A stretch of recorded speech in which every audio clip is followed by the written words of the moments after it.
এইটাকে যদি অন্তর্বর্তীকালীন সরকারের অন্তর্বর্তীকালীন সংবিধান হিসেবে মেনে নেন, ঠিক তখনই এই নির্বাচনটা জাস্টিফাইড হবে। শপথ নিয়ে এটা কার্যকর করার স্টেপ না নেন, সেটার কনসিকুয়েন্স কি হবে সময় বলবে। গণভোটে হা জয়যুক্ত হয়েছে এবং গণভোটে যাওয়ার সিদ্ধান্ত প্রাথমিকভাবে বিএনপি দিয়েছে এবং তারেক রহমান সাহেব বলছেন হাতে ভোট দিতে। আমরা মনে করি সেজন্য গণভোট ব্যাপকভাবে জয়যুক্ত হয়েছে। সেই হিসাবে গণভোটের রায়ের আলোকে এই সংবিধান সংস্কার করাটা জরুরি এবং সেক্ষেত্রে সংবিধান সংস্কার পরিষদ হিসাবে তাদের ওথ নেওয়াটাও ছিল জরুরি। এখন তারা বলছেন যে সংবিধানে শুধু সংসদ সদস্যের শপথের কথা বলা আছে, কিন্তু আপনার এই সংস্কার পরিষদ হিসাবে ওথ নেওয়ার কথা বলা নেই। যেই সংবিধানের কথা তারা বলছেন সেই সংবিধান বলা আছে সংসদ ভেঙে গেলে পরবর্তী 90 দিনের মধ্যে নির্বাচন, তাতে 7ই নভেম্বর 2024 মধ্যে হওয়ার কথা, 25-এ না 7ই নভেম্বর 2024 হওয়ার কথা। ইয়েস, সংবিধান মোতাবেক প্রথম 90 দিন, ভেঙে যাওয়ার পর 90 দিনের মধ্যে। তারপরে আসেন যদি কোনো কারণে 90 দিনে না হয় তাহলে আরও 90 দিন, সেক্ষেত্রে ফেব্রুয়ারি 7, 2024 এর মধ্যে নির্বাচন হয়ে যাওয়ার কথা। সেটা তো হয় নাই। তারপরে কি সংবিধান পারমিট করে যে আপনাদের যখন মন চায় তখন নির্বাচন করবেন? Of course not. তাহলে 2026-এর ফেব্রুয়ারিতে যে নির্বাচনটা হয়েছে সেটা ওই সংবিধান মোতাবেক হয় নাই বলে আমি নিশ্চিত করে বলতে পারি। তো যেহেতু সংবিধান মোতাবেক আপনার নির্বাচন হয়নি, সুতরাং সংবিধান মোতাবেক কি শপথের কথাটা কেন আসছে? সিদ্ধান্ত দিয়েছে অন্তর্বর্তীকালীন সরকার এবং অন্তর্বর্তীকালীন সরকার যে ডেট অ্যান্ড টাইম দিয়েছে সেই মোতাবেক নির্বাচন হয়েছে। অর্থাৎ আপনি বলতে পারেন অন্তর্বর্তীকালীন সরকারের অন্তর্বর্তীকালীন সংবিধান মোতাবেক নির্বাচন, এবং এইটাকে যদি অন্তর্বর্তীকালীন সরকারের অন্তর্বর্তীকালীন সংবিধান হিসেবে মেনে নেন, ঠিক তখনই এই নির্বাচনটা জাস্টিফাইড হবে। আদারওয়াইজ ওই সংবিধানের কথা বললে এই নির্বাচনটার বৈধতা নিয়ে প্রশ্ন আসবে। আপনি মনে করছেন যে আগামীতে এই নির্বাচনের বৈধতা নিয়ে প্রশ্ন আসতে পারে? আমি মনে করি, কারণ এটা আমি এখন বলছি না, আমি আরও আগে বলছি। 2 নম্বর, যেই গণভোট পক্ষে আপনারা মত দিলেন, গণভোটের উদ্যোক্তাও বিএনপি, যে বিতর্ক হয়েছিল শুধু এইটুক যে নির্বাচনের আগে গণভোট নাকি একই দিনে, সেখানে বিএনপির দাবি ছিল সংসদ এবং গণভোটের নির্বাচন একই দিনে, এবং ফাইনালি সেটাই এক্সিকিউট হয়েছে। এখন যেহেতু হায়ের পক্ষে আপনারা মত দিয়েছেন এবং এটা জনরায়কে মেনে নিতে হয়। যদি মেনে না নেন, যদি সেই মতো শপথ নিয়ে এটা কার্যকর করার স্টেপ না নেন, সেটার কনসিকুয়েন্স কি হবে সময় বলবে। আমরা ইন অ্যাডভান্স কিছু বলতে পারবো না। তাহলে আপনি কি বিএনপির জন্য সামনে কোনো খারাপ কিছু অপেক্ষা করছে সেটা ইঙ্গিত দিচ্ছেন? আমি খারাপ ভালো কিছু বলি, প্রত্যেকটা ঘটনারই একটা পার্শ্ব প্রতিক্রিয়া আছে, সাইড এফেক্ট। তো এটা তো জনগণের রায়। জনগণ রাফলি প্রায় 7 কোটি লোকে ভোট দিছে গণভোটে, 4,50,00,000 সম্ভবত পক্ষে, হায়ের পক্ষে। তো এটা জনরায়, এবং জনরায় জামাত অলরেডি শপথ নিয়ে নিছে। কালকে তো পার্লামেন্টে নিয়ে বিতর্ক শুরু হবে যে জনরায়ের পক্ষে আমরা শপথ নিয়েছি, আপনারা নিচ্ছেন না কেন, এটা কি জনগণের সাথে বিট্রে করা হচ্ছে কি না, এইসব বিতর্ক পার্লামেন্টে শুরু হবে। তো পার্লামেন্টটা যদি এই আলোচনা শুরু হয়, জমজমাট হয়, বিতর্ক প্রতিযোগিতা চলে, তাহলে আমরা একটা জায়গায় পৌঁছাইতে পারি। কেননা জনগণের রায়ের পক্ষে সবাই থাকবে, জনরায়ের পক্ষে। সুতরাং এটা আমি মনে করি যে যদি আমরা সুস্থ রাজনীতি চাই, তাহলে এই জনরায় গণভোটের পক্ষে যাহা সেটাকে মেনে নিয়ে আমার মনে হয় সংস্কারে হাত দেওয়া উচিত। তা না হইলে যারা নির্বাচিত হয়ে গেছেন সেটা নিয়েই প্রশ্ন উঠতে পারে যে কোনো সময়। তাহলে বিএনপিকে আপনি বলছেন জনগণের যে জিনিসটা দিয়েছে তার সাথে তারা কিছুটা, যদি বলি বেইমানি বা তাদের সাথে সহজ বাংলা কি বলা যায়, একটু ভদ্র বাংলা কি বলা যায়? এটাকে আপনি ওইভাবে না বলে এটা বলতে পারেন এই যে প্রতিশ্রুতি ভঙ্গ করা টু সাম এক্সটেন্ট, কারণ এটা একটা প্রতিশ্রুতি এবং আপনারাও বলছিলেন যে হায়ের পক্ষে ভোট দিতে। তা হায়ের পক্ষে ভোট দিলে কি হবে?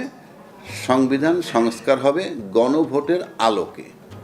এই যে প্রতিশ্রুতি দিচ্ছেন জনগণের কাছে, তাহলে জনগণের সাথে আপনাদের এখন ওত নিয়ে শপথ নিয়ে সংবিধান সংস্কার পরিষদের শপথ নিয়ে এই সংস্কার কাজে হাত না দেন, তাহলে প্রাথমিকভাবে ধরে নেওয়া হবে যে জনগণের সাথে কি আপনারা প্রতিশ্রুতি ভঙ্গ করছেন কিনা সেই প্রশ্নটা চলে আসবে।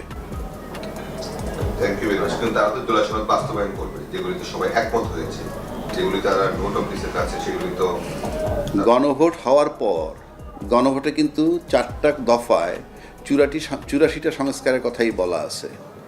আপনি যখন হ্যাঁ আর নাতে চলে যাবেন তখন আপনি আর ওভাবে আলাদা করতে পারবেন না।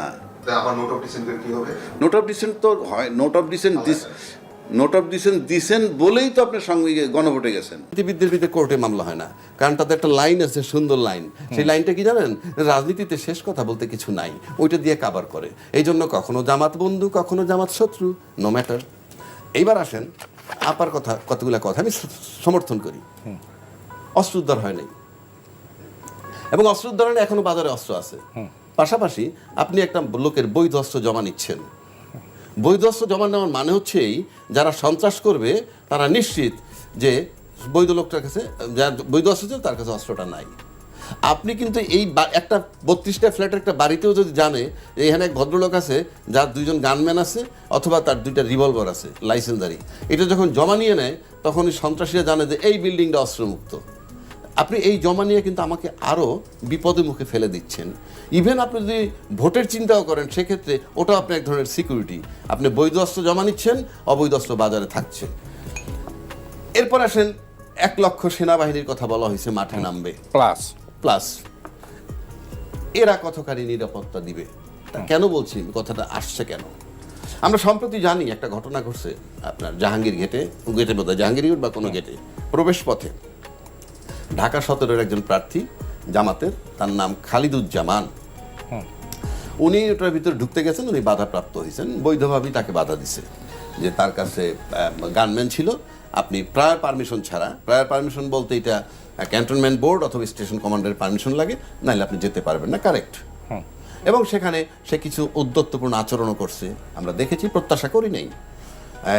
এবং সে তুলনা করছে তারেক জিয়ার সাথে যে উনিও প্রার্থী আমিও প্রার্থী, মানে বিষয়টি নিলাম তারেক জিয়া যেতে পারলে আমি পারবো না, কেন সেটা বলে নাই, সে মিন করে। তো এটা একটা বার্তা দেয় যে লেভেল প্লেইং ফিল্ড নাই, আমি সে জায়গায় যাচ্ছি না, আমি যাচ্ছি নিরাপত্তার জায়গাটা।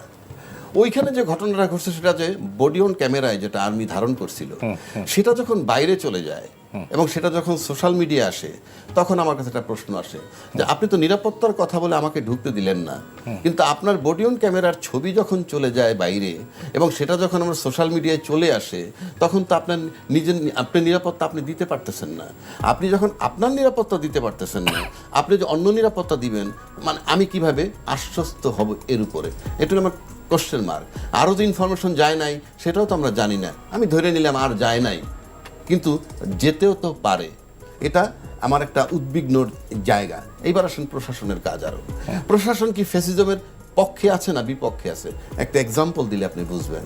আপনি জানেন আব্দুল মোমেন সাহেব, সাবেক পররাষ্ট্রমন্ত্রী, উনি ঘটনার 5ই আগস্টের পরে 8.5 মাস না 8 মাস পরে দেশ থেকে বেরোইছেন। এটা উনি দাবি করেছেন, কিন্তু ওনার দাবিটাই তো আমি ধরবো, আমি কি এটা ভেরিফাই করবো? না, ভেরিফাই না, এটা উনি যখন বলতেছে সেটা আমি নিব না আমলে? না, সেটা আপনি নেন, আমি সেটা নিয়েই তো বলতেছি। উনি কি বলছেন? বলেন। উনি বলছেন আমি 8 মাস পরে বের হয়ে আসলাম। কিভাবে? আমি 8 মাস পর বের হয়ে আসছি প্রশাসনের সহযোগিতায়। উনি এর ভিতরে 6 বার সিম পাল্টাইছেন, 5 বার ঘর বদল করছেন, বাসা বদল।